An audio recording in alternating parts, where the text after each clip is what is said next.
Evening, everyone, and welcome to RVing in New England. We are delighted to have you back with us again this week, and bring John up here and get caught up on a couple of little housekeeping items before we bring Brian Saunders on. Evening, John. Bob, good evening. And you know what? As I look around, it's 7 o'clock Eastern time now, starting to get a little dark. It is indeed, and by the time we get off the air tonight, it'll be dark. It will be dark. You know, it's fun because back in March, when we were looking out at 7 o'clock at night Eastern time, it was dark, and then April was getting a little lighter, and then the summertime. And I'm just trying to figure out, where did this summer go? Yeah, I agree, and I think the fall's going to go quickly too. August. I think August is the fastest month of the year for whatever reason, because it's still the start of it is summertime, and the end of it is summer's over, and you're back doing other things, and generally the climate changes as well. Yeah, but so we got this week we got a little activity. Steve Flagg and the Flagg boys and girls out there at Flagg RV having their model year-end inventory sale. That's going for them. Hemlock Hills continuing their inventory reduction through the end of the month. Unlimited RV down in Prospect. Nick Wright is starting to turn over his rental fleet, so he's got some great deals on the rentals that he's had out there for the last year or two, and then he'll replace the fleet, next year. It's interesting that you bring that up, because I just had a conversation with Sherry Fuller yesterday at Fuller RV right here in the Worcester area. And I'm thinking that rentals are a good buy because of the fact that they're serviced every week. And let's face it, when a regular owner owns one, I don't check the oil in mine every week. I don't check the water levels. But each time Nick goes through like a 20-point check, just in the engine compartment, let alone all the other components. So if there's something that's not working right, they fix it because they have to fix it to have it perfect for the next rental. Yep. So I know the Fullers are in the exact same boat. And I think Flagg and Longview, they're also in the same situations where at the end of a certain period, whether it's miles or years, they close those out, and people should look at those because they're certainly a great value. Should, and they should go to NERVDA.com and go to our RV rental section. We list all of our dealers who are renting units there. Yep. So busy. Hey, Bob, before we go to Brian, I want to mention to you that we gave away our solar pack from Go Power. And Jerry Plant is our recipient, and Jerry works down at Majors RV. Interestingly, that one of the winners actually works in the industry, but I had a chance to deliver it to him in person a couple of days ago. And he wrote me a note within an hour saying it took me 5 minutes to set up. And he said, this is sturdy, it's dependable, it's reliable. And based upon all the components that he saw, he said, no matter what type of rig that you have, it had all the components in it, so that it was easy for him. Well, that was a great show. We're up, I think, close to 7,000 views with Mark Spilsbury, who was on from Go Power. Busy week next week. I am. You're going solo next week, because on Wednesday I am flying over to Dusseldorf, Germany, to go to Caravan Salon, the world's largest RV show. It's been on my bucket list for a long time, and I figured probably time to get that one off the bucket list. So be going over there. Now, tell us how big that show is compared to, say, the Boston show. Say the Boston show. Oh, compared to Boston, it's there is no comparison. I think there's 15. How many units do you think it'd be there? I think there's 15 buildings, and it's a whole fairplex and complex over there. It's absolutely massive. It runs for about 10 days, and every manufacturer in Europe and around the world. And this will be interesting because this will be the first year that Heimer will be under the control of Thor Industries. So I'm sure Bob Martin, the CEO of Thor, will be over there. And a lot of the American companies go there to get new ideas for their units here also. Yep. So and if I know you will have that camera strapped around your neck, and you will take pictures of virtually, if there's 2,000 units there, you'll photograph 1,980 of them. No. If there's 2,000, I'll have, by the time I get out there, 6,000 pictures. Because that's right. My wife says I can never take just one picture from every different angle. Something. But, it's going to be. Go ahead. Something else exciting for me and for other people. we've talked sometimes on the show about David Merman Scott, who's probably the greatest writer on sales and marketing in the new generation of social media and what have you. Well, David's been working on a new book, and it's coming out in January, but I happen to have a publisher's copy because I'm doing some proofreading, but the book is called Fanocracy and How to Create Fans. And there is a section in the book that I collaborated with David on the RV industry. I'm not sure you can pick it up, but Bob Zagami's in there in a couple of places in the RV section. So the book is out January 7th of 2020. It's a great book. I've already started reading through it, and it was great to be able to work with David. I worked with him in my document imaging life, and he co-wrote this book with his daughter Rico Scott, who's 26 years old, and a millennial and Gen Z, and so they're now starting to bring in that millennial generation and all the things that they're doing with that. So before we jump into Brian, who's eagerly waiting down there in Plymouth, Mass., we have Riney on with us tonight. Nice to see you, Riney. Scott, thanks for joining in. Mr. LaTurco is on bright and early here tonight, and he says, isn't it a requirement to do warranted service intervals with RV as one is expected to with autos? Absolutely not, Ed. The warranties are all over the place, and one of the things with RVs, because some of these companies are actually assemblers, not necessarily manufacturers, so they buy so many different components from so many different companies that those individual warranties take place. So you have to work with the warranty for the refrigerator or the stove or the air conditioner or what have you. So it's a whole completely world. There's absolutely no relationship between how we handle factory warranties with automobiles and RVs. But in fact, it changes from dealer to dealer. Yeah, it could. So tonight, our guest is Brian Saunders. And I'm going to bring Brian up here. Tell us about Brian, Bob. Brian is one of the owners and at Pinewood Lodge Campground down in Plymouth, Mass. But I'm going to let Brian tell you about himself. Brian, welcome to the show. We're delighted that you could join us. Hi, guys. How are you today? Fantastic. John's got your little map there. You know, I saw a notice that the Mass Campground Association, Masha Galvin, put out on their newsletter this week, talking about you, and we try to keep the show topical. So I got in touch with you, and you were available tonight. So we wanted to have you on from several different perspectives.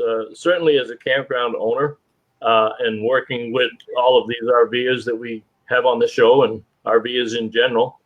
And you were telling us some nice things that are happening down there in Plymouth. And you also are on the board of directors of the Mass Association of Campground Owners. Correct. With Marsha and several other people. And as one of the young professionals at RVic and in your industry, because you are certainly one of the younger ones, and much, you know, we talked about this the other day, much like our dealerships in New England, we have a lot of multi-generational families, and you're into your fifth generation down there. So give us a little background about the family business in Pinewood Lodge. It's got a great history on the website, absolutely great history. Yes. So yes, I'm Brian Saunders, Pinewood Lodge Campground in Plymouth, Massachusetts. We have about 285 sites, 105 of those are seasonal. We also have a 60-acre lake attached to our property for boating, fishing, and swimming. So again, I am fifth generation. We started around 1952 with the function hall that we have, which we call our lodge. It's our main building in the campground where you check in, or we have functions and other stuff. And then it just slowly expanded out to maybe like 20 or 30 sites. There was mobile homes back in the day a little bit. And then as we grew bigger and everything and got classified out of a trailer park to a campground, we got rid of the mobile homes. And now, like I said, we're up to 285 sites. And we do a lot of stuff down here. Where do you draw your? And I see Jason Cole just joined us, who is the Rhode Island Good Sam director with his lovely wife, Lisa, and he does a lot of camping. He does a lot of camping down the Cape. But what do you see as far as the demographics of campground RVers today versus, say, 5 or 10 years ago, or what direction do you see it going? Well, I mean, I feel like you see a lot less tents, a lot more units out there. That's interesting. Yeah, so we have, again, over the last 10 years and whatnot, we have converted some of our tent sites to fit a little bit larger rig and whatnot. And we have noticed them just keep getting bigger and bigger. So our pull-throughs are a big hit because you got the 40-foot bus with a 20-foot trailer on the back or whatnot carrying the car. So we have adapted along the way to be able to accommodate those type of things. Mr. Cole has a question, because I can tell what's in the back of his mind. He wants to know if you have a safari field, because the Good Sams have a lot of rallies in New England. They get together on weekends when they don't have rallies, and we'll have to chastise Audrey because she is not on yet, and she promised that she would be watching, and she's not usually late, so we'll make sure she feels our wrath there. But what about safari fields and rallies in general? What do you do to cater that to those RVers? So, yes, we do have a safari field. It's 28 sites in a big old circle, and in the center there's 2 pavilions and 2 central fire pits. So that you can all come together. They either set up kitchens sometimes under the pavilions or do their dinners and lobster boils and stuff like that. Well, these guys cook. Okay. Yeah. Jason's a big cook. So we do groups in. He's a big cook. You mean that in 2 ways. We do the groups. He's a big cook. Yeah, he is a big cook. Right. Hey, Brian. Yes. Zagami used all my questions, but I thought of I thought of a couple others here. Okay. Fifth generation in family business. Yes. There are some advantages to a family business that you can make decisions, but there must be also some challenges to fifth generation. And as we discussed earlier, you are the baby. Right. So, and you did go away to college and have a marketing degree. They've welcomed you back with open arms, but do you think so far after coming back that it's something you want to make a career out of? Most certainly. I probably would have gone elsewhere to begin with if I wasn't 100% into it. And I just honestly, I had other opportunities and whatnot that I could have taken after college or whatnot. But I just, again, I really am adamant about working for myself. Daily you're working on stuff that just benefits you rather than someone else's business or someone else's money. You know what I mean? Yeah. So, John, I'm sorry, Brian. John, you got your light on? You seem dark on my side. I do have it on. Okay. All right. You're probably okay to everybody else. Go ahead, Brian.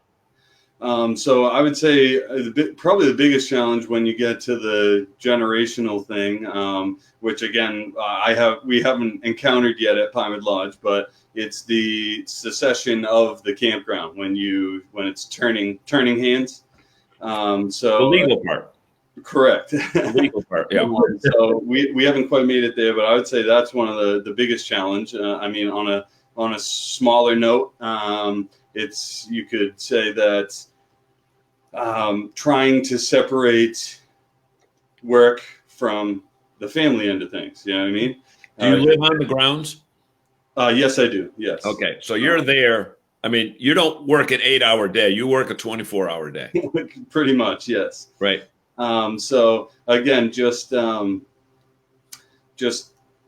with being right here, and obviously, I mean, it doesn't matter if they're family or not. I mean, there's different personalities and everything. And so working through those, and business is business, and decisions need to be made in a timely manner and everything. So that's another obstacle that comes along with the territory. But again, if it's family or not, there's difficult people to work with no matter where you are. So you just got to take it day by day and the different situations and just keep moving forward in the business's best interest. Bob, I know you have a question. I have several good ones, but I don't want to dominate the show. No, James Conboy just joined. James is with his partner Kurt at New England RV Roof over in Plainville. I don't know if you know them, Brian, but they do the RV Armor group, and do a fantastic job with them. And you might want to actually put some of their rack. Jim, if you got some rack cards, get them over to Brian so that you can put them. I'm sure you have a place for local vendors down there. Definitely. People that all of a sudden find out their roof leaks and what have you. But and Jim, feel free to stick your URL up there also. Hey, Bob, while you bring up Jim, I had an opportunity to visit the campground 2 days ago because I always like to do a little research on the client before we have them on the air. And this place is probably the most wooded campground that I've seen in New England.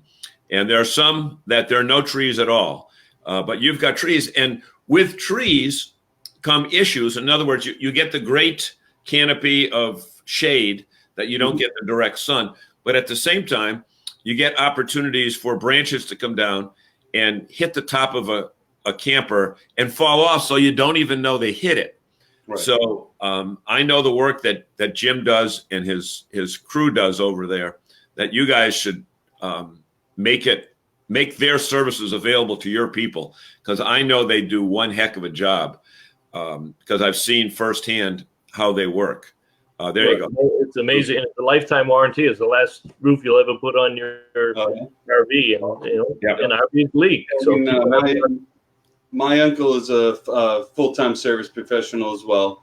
He'll do more like the small stuff. So like if you don't have like like a massive hole in your roof or whatnot, but he can patch and do other things under warranty and everything like that. So so you have service in the campground.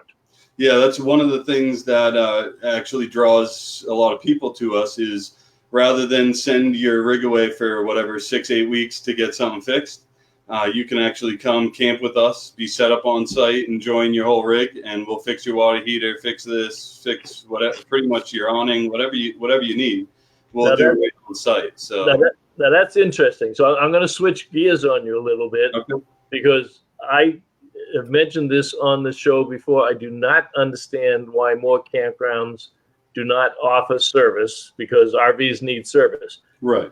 But I actually, one of the things we mentioned early on, you are running at the national level now. You want to take your expertise of the family business and your experience with the Mass Association of Campground Owners. You now want to move up to the National Association of RV Parks and Campgrounds, called RVic, and you are running for the Area 1 representative slot. Correct. And I know that slot right now is held by Pete Brown from Lone Oaks Campsites. Yes. Who has probably the best service department. So were you tutored by Pete along the way, or have you been out? No, I actually have not had the pleasure to meet him. I caught wind of this. I think he reached his term limits, is why he did. Come off the board. So I caught wind of it, and I just thought it was an opportunity for me to take the next steps to see if I can continue to not only just like learn and understand more about the industry, but also put my 2 cents in and try to help change and expand the industry. Well, you've got to get out there. I know you're busy during the summer months, but I did a seminar with Pete at the Northeast Campground Association show 2 years ago, talking about and encouraging the campground owners to develop their own internal service departments. Right. And Pete's son, I think it's Jason, runs the service department. They have 2 other techs, and their philosophy is exactly what you said. People go on vacation there to have their repairs done, so they can enjoy the campground, but they have professionals servicing it also. And that's very important. That's an area that you could build out tremendously. 2 quick points. Jerry Plant checked in and said hello. He's over at your neighbors at Sandy Point RV Park in Plymouth, and Jerry was the winner of our Go Power, and that was a nice letter you sent, Jerry. We sent that on to Eva at Go Power, Ed Laturco wants to know, is this a seasonal campground or only year-round? Great question, Ed. So yes, we are open from May 1st to October 30th, roughly. Okay, So we do close for the winter months. We used to have a small portion before me that would do some winter camping. But with the unpredictable winters and whatnot up here, you can lose your shirt. You know what I mean? We've had over 200 trees fall from nor'easter and whatnot. So yeah. It's just not safe for people, and it's just not the right fit for us. But that's interesting. John, there's something coming up next year. Why don't you talk to Brian about what's going to happen? Yeah, exactly. So should we do the share thing first? Yeah, let's do that. Brian, we're going to take a quick, just a break. Okay. Don't go anywhere. But okay. we have But to Brian, feel free to have yourself a beverage like Zagami's having. If you notice, Okay. Bob, hold that up. That's Hold an that adult beverage up. That's an adult beverage, Brian. Okay. Yeah. See, here's what I'm drinking. It's not that. I'm drinking water. Yeah, it's not that stuff that John drinks. Zagami's water is a little bit more fermented than mine. Yeah. But what we want to do is take this time, as we do every week, to thank our viewers for joining us on the live show, but also at the same time to ask them to please share this by hitting the button on your screen somewhere. It says share. And you know what? If there's some people that you know that are thinking of getting into RVing, this will give them a pretty good idea. And when they watch all the different shows that we do, which are averaging about 6,000 or 7,000 viewers per week. And the only reason, folks, that we're able to do that is because of the great work that you do in sharing. So share, and share. Definitely. And that, Bob, do you have anything else on that, or can I go right into another question? No, you may go right into another question. Okay. And I know this is, we were talking just a moment ago. I said, are the units getting smaller, bigger, more camp, more tenting, et cetera? And you said the units are getting bigger. Now, at the same time, the biggest question that everybody has nationally about campgrounds is the availability of good internet. Yes. So do you find that more people are requesting cable TV or quality, which is a wired product, or a quality internet product? And have you been able to see any trends as to people that come in to ask about it? Are they younger or older? So that's kind of funny because we actually have been very busy all summer with this, because in the beginning of the season, our internet got struck by lightning. So our main base station got burned out. So I reached out to numerous companies and got a bunch of quotes and this, that, and the other thing. And there's two ends of the spectrum. Like you can just have one that's good. You can surf your email, watch a video, whatever, something like that. Or you boost it up and get almost like a streamable type product where you can stream any movies or shows that you want and whatnot. Yeah. Again, to do something like that is exponentially expensive. Yes, you can finance it and that whatnot. So our thing is do we make the move to put in a huge system like that and just get rid of the cable?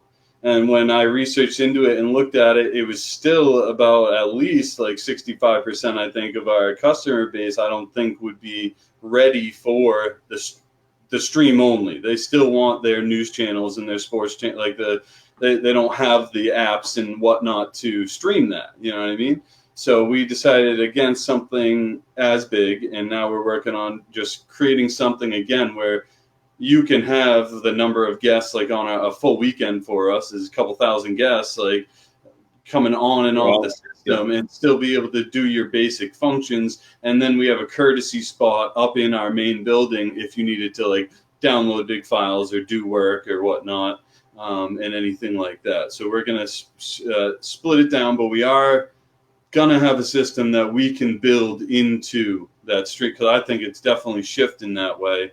And with the money you pay Comcast or Verizon or whatever, I mean, you can definitely invest that back into a very substantial system. You know, I've often wondered, Brian, why don't more campgrounds go to a scaled pricing? So, and it's exactly my popular on indoor hospital. If I go to a Marriott Yep. I can have free internet, and most of the time I don't do any of that streaming stuff or watch ball games. I'm all business, so I can get away with the free internet. And then if you want something a little bit more, maybe you pay $9.95 a day, and if you really want the super duper, maybe you pay $20 a day. So that's in the mindset of all of us who travel and people who go on vacations and what have you. Is there a trend that way, or is there a reason why campgrounds are reluctant to go to that kind of pricing? I feel like it's funny because like the internet has pretty much become like it's almost like having water at your site for your camper. They want it. Yeah. They want it, and there's no way around it. So I mean, it's definitely more so cable, Brian. What's that? More so than cable. Yes, I would say so. Yes, the cable again. It became, and it was like, oh, well, you don't have cable? Oh, well, that's disappointing. And then I'm heavily wooded, so you can't use your dish and whatnot. It doesn't work, only in a couple sites that are like up on hills or whatnot. So again, that's why we went and did that, and we put in 190 hookups of cable. But again, then they being outdoors is a totally different animal to those companies because they're used to like a hotel. They put whatever 2,000 boxes in the 2,000 rooms, and you have digital cable. But they didn't have an exterior cable box that I could put on each one of my posts and whatnot. And so we had to bring it in the road, and then they put a big old analog box on one of the poles, and it dumbs it down to like a 75 channel analog package. So you don't need a digital TV box. But my only problem with that is I have seasonals that would like to upgrade, maybe get HBO or add more channels, like there's certain channels that they want, and they can't do that on the analog box. Because one of the things that Bob and I are seeing when we go to these national events, when we talk to trends in RVing, is that a number of people now are going full-time with families. Right. And in order to do that, they still have to stay in communication because one of the spouses or both are working from the road, and they need internet. And Bob, when we would talk with our friend Greg Gerber, who was running RV Daily Report, his biggest frustration when he was on the road for several years living out of his motorhome was that the campground capabilities to allow him to transmit his product were lacking. Well, let me say on that for a minute, John, because one of the things that I look at from a technology standpoint, because that's been my career, is, and I do it, and Jerry Plant mentions it here. Jerry's got a good comment. Jerry says most people have a cell phone hotspot, and a good Verizon or AT&T signal is more important. So when I'm stuck, I just use my phone. And with the cost of phones and the features of phones improving every year, but the cost of campgrounds being so expensive to put these larger systems in that may be obsolete in 2 or 3 years. I'm not sure if I was a campground owner that I'd make that kind of an investment. So that's what happened. That's what happens to us. We for the last, whatever, I don't know, 7 to 10 years that we've actually had Wi-Fi in the campground. It's like you have it for 2 or 3 years, and then you call the company back that you got it from. And they're like, oh, yeah, well, we don't like whatever service that anymore. It's blah, blah, blah, this new system, and then they sell it to you. You know what I mean? And so, again, that's why we've had such a problem right now, like not necessarily like, trusting any of these companies, but like believing what they're telling you. And that's why it's taken so long to try and have these guys build a system that I can continue to build off of in the future and just like upgrade components. But not throw the whole thing out and buy a whole new system. You know what I mean? And knowing where the technology is going. What about, is it feasible? And I know some towns don't like them, but where you have so many trees, have you thought of a cell phone tower and renting? You get a lot of land. We do have a cell phone tower on a part of our land. We do already. Yes. So does that help out if people are there? Yeah, so a lot of my, like for this summer too, because like you said, there is people that live here that remotely work. And so what they've had to do and whatnot is, I think it might be depending on your cell phone provider, for like $40 to $60 a month, you can get an air card that plugs right into your computer. And it gives you Wi-Fi service just like a cell phone. You know what I mean? So they have bought their cards and are upgraded to unlimited whatever, and they just run their stuff off of that for right now. Okay, let me switch gears on you. Bob, we have some audience questions here. I don't know if you want to get to them. You're reading my mind. I was going to pop up the one. Colleen, we were thinking the same. See, even though we don't script it, Brian, we think so much alike. We kind of read each other's minds around the show. But I'm much more handsome, as you can see, folks. Right.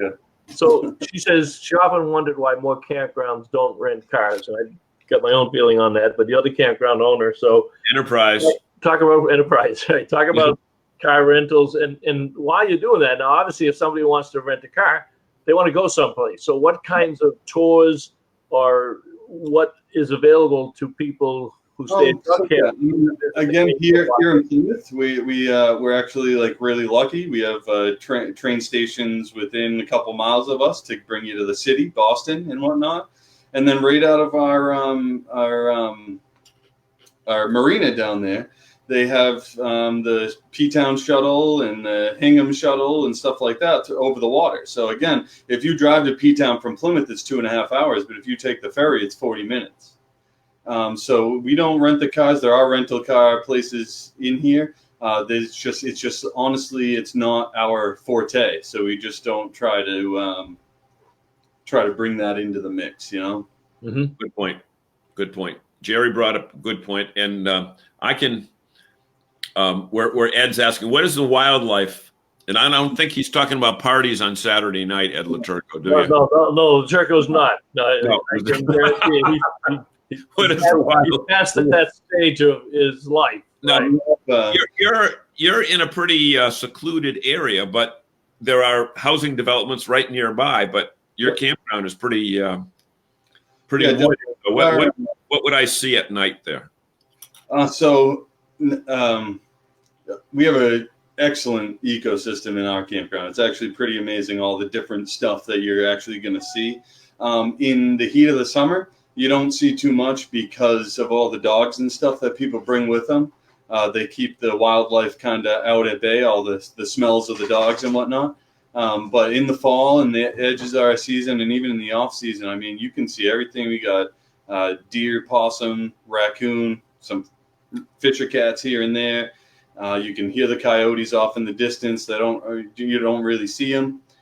This spring, we had a little red fox family up in our East Park area that would come up and play in the sun and whatnot. That was kind of cool.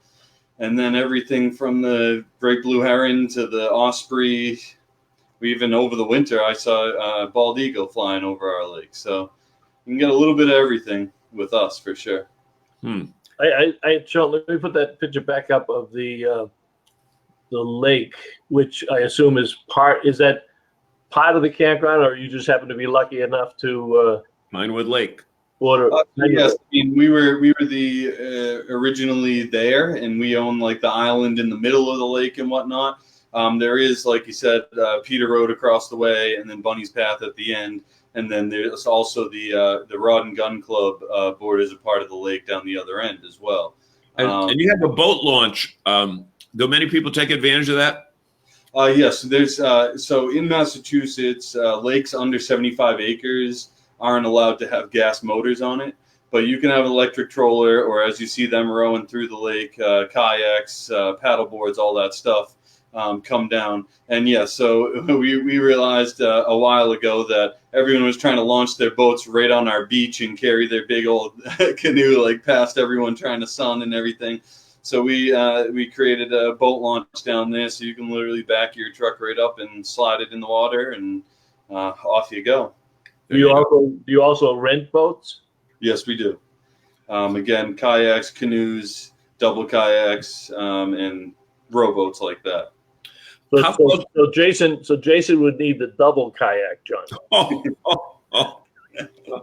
Brian, well, Zagami puts his life at risk by joking with Jason. He is the gentle giant of the group. He's probably, what would you say, 6'6", 6'7", a good 300 pounds. Okay. A good 300 pounds. He is a gentle giant. That's a good term. Yeah.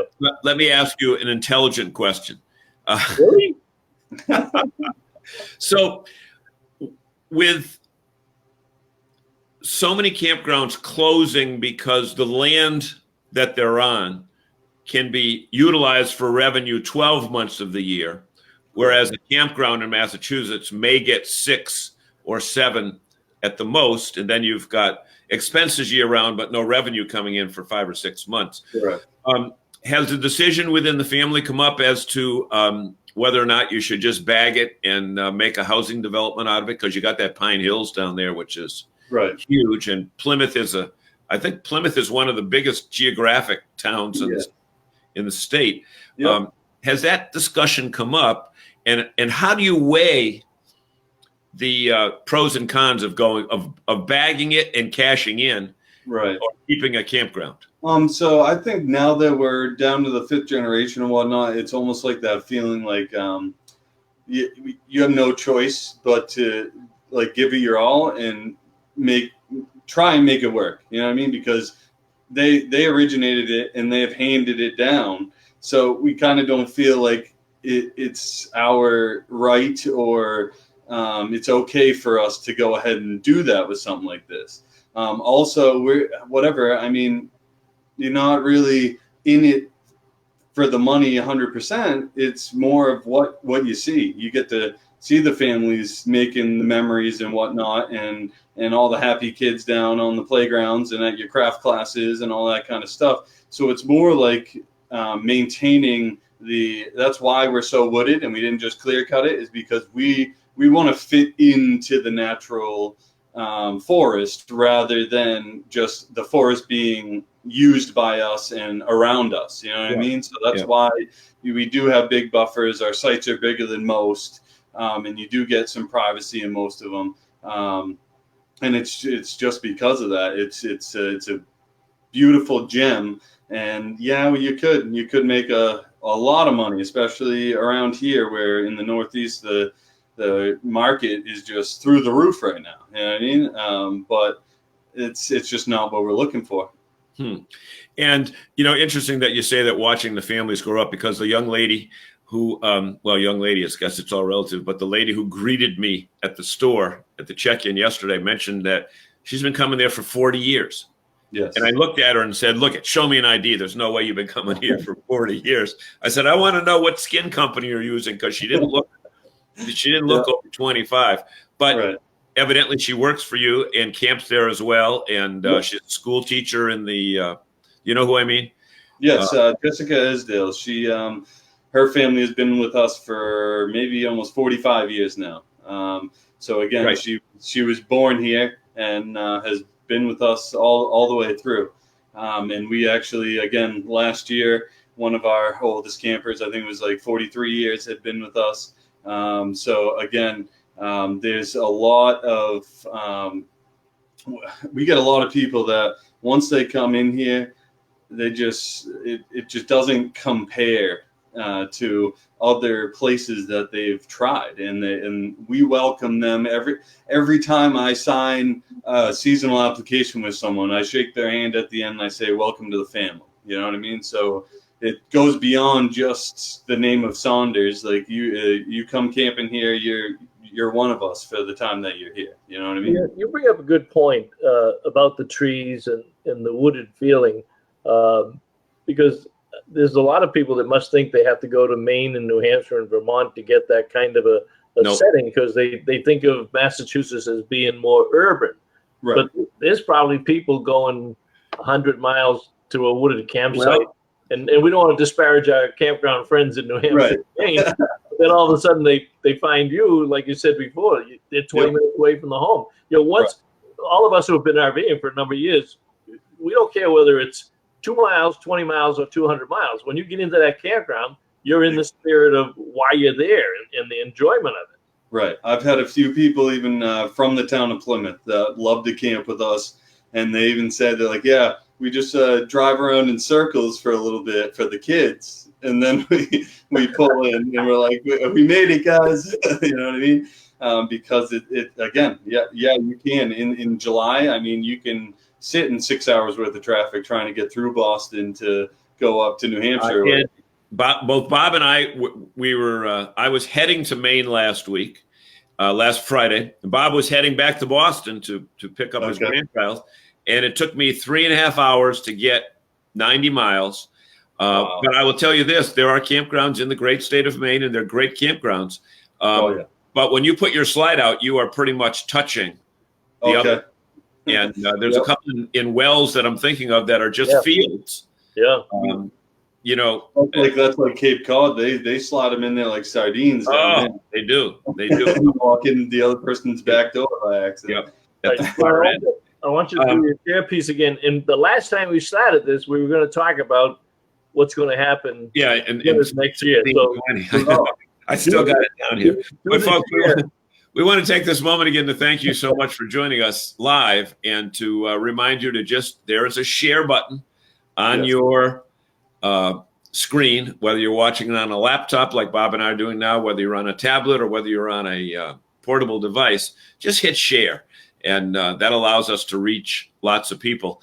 And also to get some sponsors and give some prizes away. Jerry, I'm sure Jerry must have his solar plugged in right now.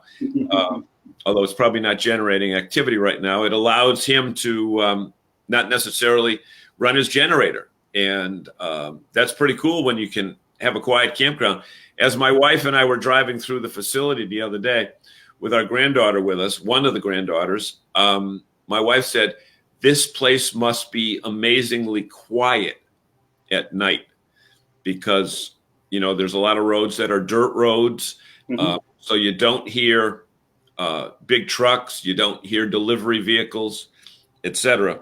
But there's something coming next year that I can't believe it's 400 years already, because I was there when they carved 1620 into that rock. Tell us about that. So next year is actually Plymouth's 400th anniversary. So again, they have about starting. Bob, you're just a young kid. Yeah. I would say starting this November and whatnot, they start the whole party off. It's like a year and a half. There's 7 signature events. I believe 4 of the 7 are in Plymouth, and the others are sprinkled around, some up in Boston and elsewhere in the state.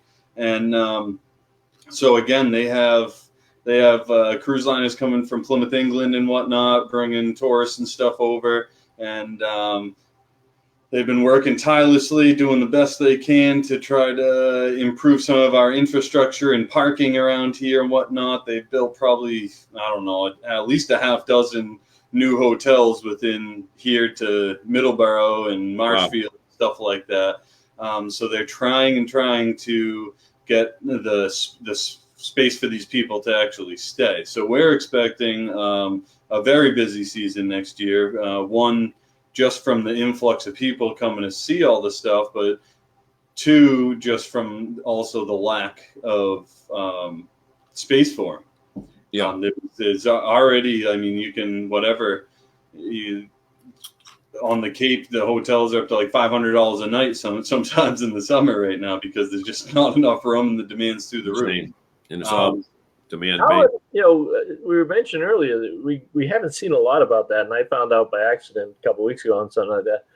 When is the state tourism going to start advertising? Yeah, so a lot of ads in journals and magazines to hit. That's one of like the big things, I think, is that us as a town have really been trying to put some taxpayer money in and raise money to do certain stuff and everything. And I don't know. I just feel like we might not have gotten as much support from the state as they definitely could have. I don't know. I think maybe it's 2025 maybe or something is like the 300th of Boston. So that'll be interesting to see what they do with that and whatnot. But yeah, again, I've heard a lot of people actually say that. They're like, oh, and they're like even some of my board members on MACO are like, oh yeah, we didn't even like think twice about it. We might have heard about it, but we didn't. But they're looking at quadruple numbers of the number of tourists in this area. So just that alone, like I feel like more people should be more interested and a little more conscious of it and spreading the word. We're definitely doing the best we can down here in Plymouth. So we'll see what happens. Maybe it's a better thing, since we're not going to have enough room for the people already.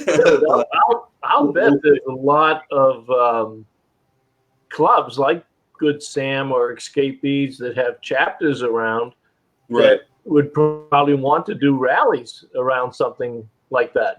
I would think so.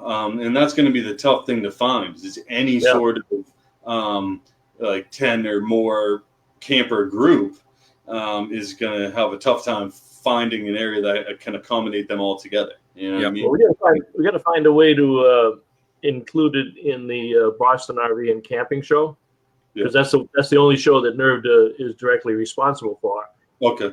But that's in January 24, 25, 26. So I'll do some looking, talk to the tourist board or something, make sure they've got a display there so they can promote it. And it would actually be a good year.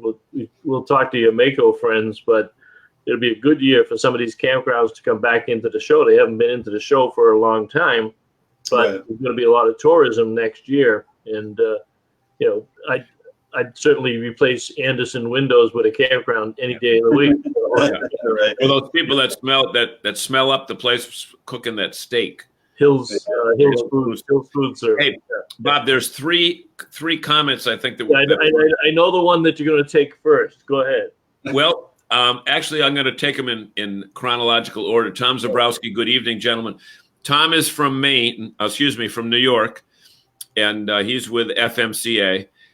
Steve is asking what campground is this? Sorry, I just joined. No problem, Steve. We're always happy to have you. And it is Pinewood Lodge Campground in Plymouth, Massachusetts. And it's interesting because we were talking about the new roof, the New England, the RV roof people with our friends before. And Diane Quayle, if you want to comment, you got your roof done by them. And you saw one of the videos we did. So Diane, just write in if you're happy. If you're not happy, don't write in. But if you're happy, write in and let our guests know that. And Bob, you want to handle Ed Turco's question? It says, are there organized, supervised games, recreation, or crafts for families? Oh, then there's another one. Go ahead. So on our weekends, we have a lot of activities. Everything from starting at 10 o'clock in the morning, we do craft class, to cornhole tournaments, air hockey, pool table tournaments, nature. What are those called? The scavenger hunts. So we got a bunch of small stuff during the day, and then on the Saturday nights, we usually always have something. We have a couple signature events all the time, like Carnival or Christmas in July. We just had our luau last weekend, which was a huge hit. And also our chili cook-off is another really big weekend with the line dancing, and everyone enters their chilies and get to vote and all that stuff. How about that one, Brian? Yeah, that's our picture boards. No, that's your Halloween. Yes, that's coming up quick. And again, that weekend books out in January. So Halloween is so big. Isn't it? It's huge. We do a big old decorate your campsite contest and everything, and we get some return campers that do easy ups that you walk through and get a whole experience and stuff like that. So it's definitely a good time. And the kids go trick or treating with all the other campers. Yes. Yep. And Bob, it's nice to see that Cavosa. We don't know which one it was. It's probably Joe Masgood Sam, or maybe it was Walter. Could have been Walter. No. Masgood Sam is Joe. Here's Joe. Okay. He said, leave my big friend alone when you were making disparaging. Oh, there you go. When you were making disparaging remarks about Jason Cole. Yeah. But Diane, I don't know if Diane heard it. She's still there. Great ideas. LaTurco. Oh, conservation commissioners across the state can be a great place to tap. I'm on Burlington's town commissioners. I don't know what he means by that, but he's on the Burlington Conservation. I think he's the commissioner. He may be the commissioner of the Burlington Conservation Commission, but he's on the conservation committee for Burlington.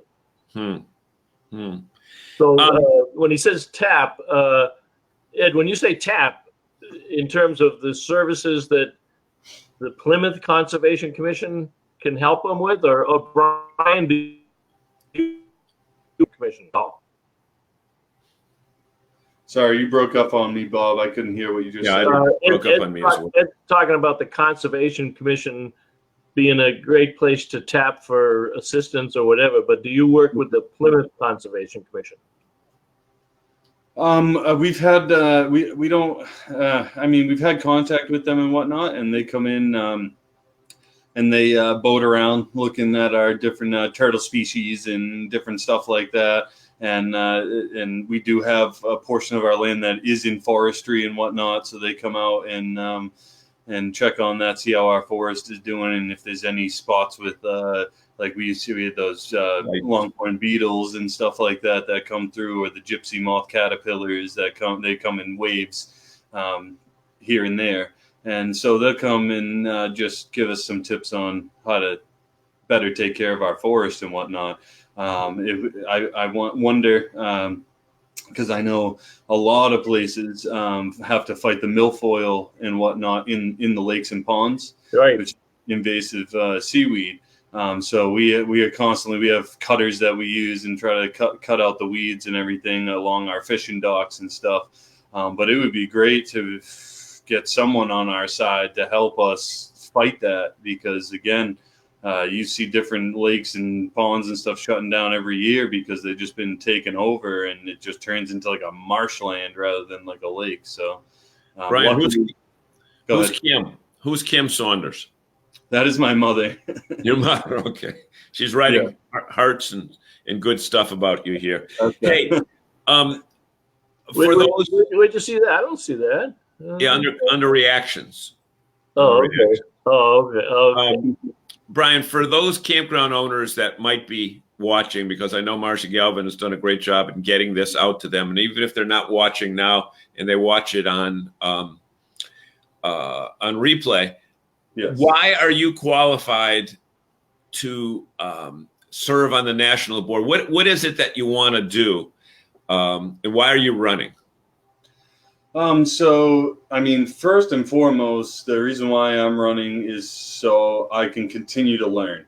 I don't like to be a stagnant person. If I hit some sort of wall, I go looking for something else so that I can continue learning about the industry that I was born and raised into, and continue to love and try to expand and grow.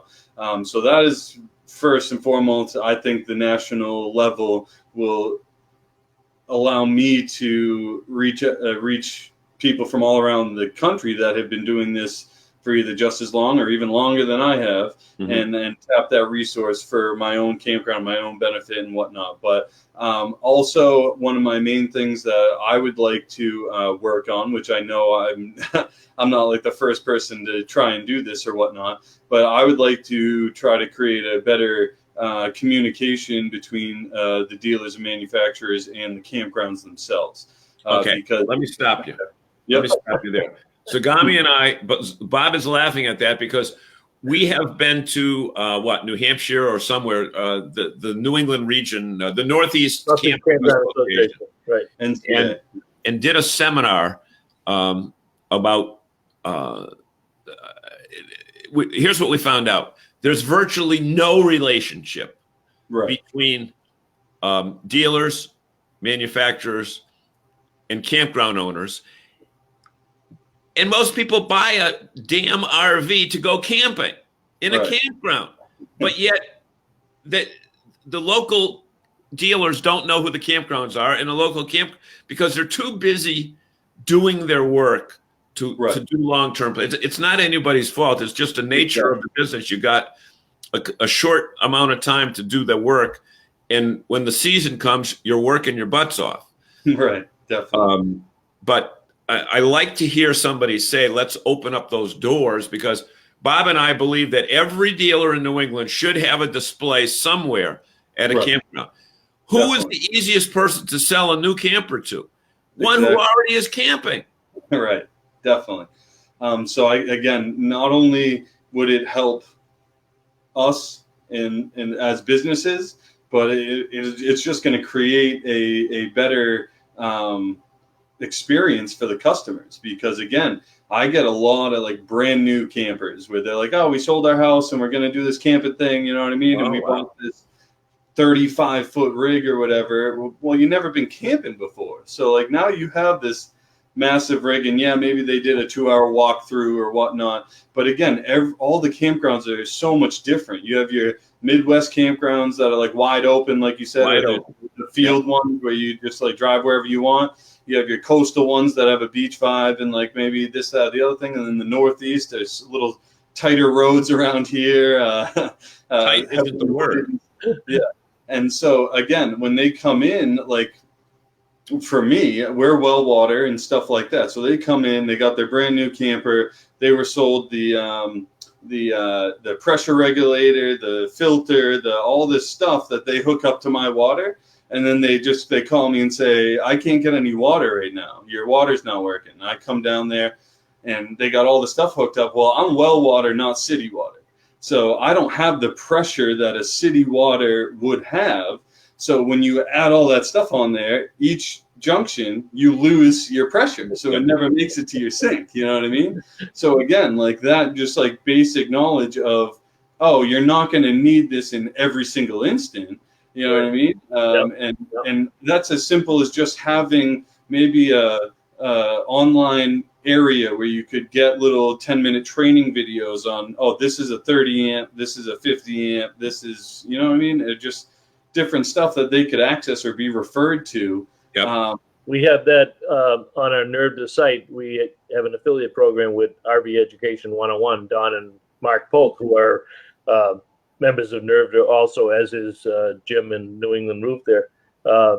But that's exactly what Mark and Don did 20 years ago. They knew exactly what you were talking about, and they created a company for just that. And that's why they call it 101, because we don't do, and you just have to read the forums that are out there. It's not a knock on any one person, but it's a knock on our industry. Number one, we do not manage the expectations of the customer who buys an RV. And number two, there is too much left for their imagination that they know nothing about, and they don't know where to go. And I am forever on the forums putting in a link to a book or a DVD or something else like that. But it frustrates me because I shouldn't have to do that, because you'd like to think that when they drove off the dealer's lot, they were comfortable, that they could go camping and understand it. And they were excited. They were excited and confused. Yeah. And even if it was not their first RV. Right. That was one of that super session that we did at NCA one year. It kind of turned into a bitch session against the dealers, and rightfully so, though, because and I put that in my promo for the show, as if the customer has a bad experience in a campground, they do not with their RV. They don't blame the RV manufacturer. They don't blame the dealer. They came up to your office and said, I can't get any water out of my shower, or my tanks don't empty, or my awning doesn't work. Can you come down and fix it? Right. You're a campground. And I think it's fantastic that you have the service element to it. But those are the types of things that I'd like you to take back to national. And and we as the dealer, RVDA, we can do a lot better job on our side too. You guys run into the newest thing that we've run into that has caused like quite a few problems is they have those management systems. Power management. That you plug into. Yeah. Well, so that like you have a certain amount of power coming into the campground, and we're finding out that like, so when we're chock-a-block full, yes, everyone's like pulling power and stuff like that. And like, so we had a baseline of where the power would be when we're absolutely full. But now we're finding out when we're at 60% or 70%, the power is being pulled like almost like we were absolutely full, because those management systems are constantly keeping the camper at like 48 if you're at a 50 amp. So you're like right there all the time, just cycling all your stuff all the time. Well, before it was, if it's not super hot out, your stuff wasn't on or whatever, and you're only pulling 17 or whatever off the 50 amp, and the power can go elsewhere to other things. So with those management systems, it's putting that load constantly on our stuff. And I mean, what we didn't see it coming until it was right there at our gate. And that's what I want with the communication there, is like, hey, these newer things are coming out so that we can prepare. So when they're there, they don't have problems with their power and everything, you know? Good point. Hey, Bob, Kim Saunders said, I will do that, Kim. I'll get that. RV 101. But before I forget it, Brian, do you know Mike Sokol? Or have you read his book? I have not. No. Mike is the probably the best guy in our industry right now doing education on electricity, and he's got a book called RV Electricity. But I'm going to run this scenario by him because he's doing seminars. He'll be doing a seminar at Hershey. He might has some answers, but if he doesn't know about that, because he'll want to know about that, because his other big pet peeve, as you probably know, is pedestals that are miswired or have the negative ground and create the hot spot, the hot wiring. And I'm not a technician, as you can tell. John and I drive them, but we don't know what the hell to do to fix them. But that is a big issue. But I see we're running up against 8 o'clock. And I told you to go fast. Let me just see what we got here. Kim wants to know the link for the RV 101. Yeah, I will do that right now. John, run through the comments, see if we're missing anything. Yep. Ed Laturco says, most enjoyable discussion and pleased to know about your campgrounds. I think Ed Laturco also said would love to talk to you privately as we convert 246 acres into a natural habitat. Okay. And I'm sure, Ed Laturco, if you call Pinewood Lodge, I'll Brian. I'll introduce you guys. Yep. Brian and Ed. I'll send you each other's contact information. Yep. MACO said MACO, which I assume might be Marcia. Yep. Brian has the passion and knowledge to make a positive impact on the national board and will represent all Northeast RVic members well. I certainly hope so, and I hope this show helps your campaign. Brian, can we vote for you? So the voting is done by the campgrounds themselves. Each campground gets a ballot and gets one vote for the campground. So it's not individual person thing. I don't believe. Okay, but the campgrounds vote. Yes, the campgrounds in voting area 1. They were sent an electronic ballot on August 8th. If you missed it, check back in your emails or whatnot, or request it again from RVic. Otherwise, I believe you can also vote in person at the national conference in Knoxville, because that's when, at that annual meeting, that's when the winner is chosen. So well, that's great. So we'll make sure, and I'm sure Marcia will send the link. We'll send you the archive link for the show right after the show, and then that's something that you can send out with some of your messages. Awesome. Lauren says hello from Sutton, Mass. Lauren Miller. Hi, Lauren. And Kim, you got the RV Education 101, and I can send you some other references. Jerry Plant says, hey, Jerry's stepping up. He's buying a new motorhome in 2 weeks, and they're going to Yellowstone. Well, John, did you talk to Jerry when you were down about Yellowstone, John? No, I didn't know he was leaving until. All right, so we just mentioned this right now. Send John down. All right, we try not to go over 8 o'clock because we want to be respectful of our fans' times, but I feel like we could certainly run another hour with you, Brian. But I want to thank you very much for taking the time to come on the show tonight. It was a terrific show, and I wish you well in your Area 1, and I do think you would serve the campgrounds in Area 1 very well as a representative on the national board, and you guys, MACO, Marcia, and your board at MACO does a great job. John, any comments? No, join me next week. It's going to be a great show because I'm going to be doing the show all by myself. It's going to be a great show because I'll be in Dusseldorf, Germany, drinking German beer. It's the only time on Wednesday night, though, you'll be on the plane this time. If we could, I will. I take off at 5:30. We got to figure out if you can get the plane to definitely get internet on that, and then you can join us from. We've done shows where you were in Italy, I was here, somebody else was in Canada. We've done multinational shows before. We should do the first one where you're in a plane. I will try. We take off at 5:30. Scandinavian Air SAS. Yeah.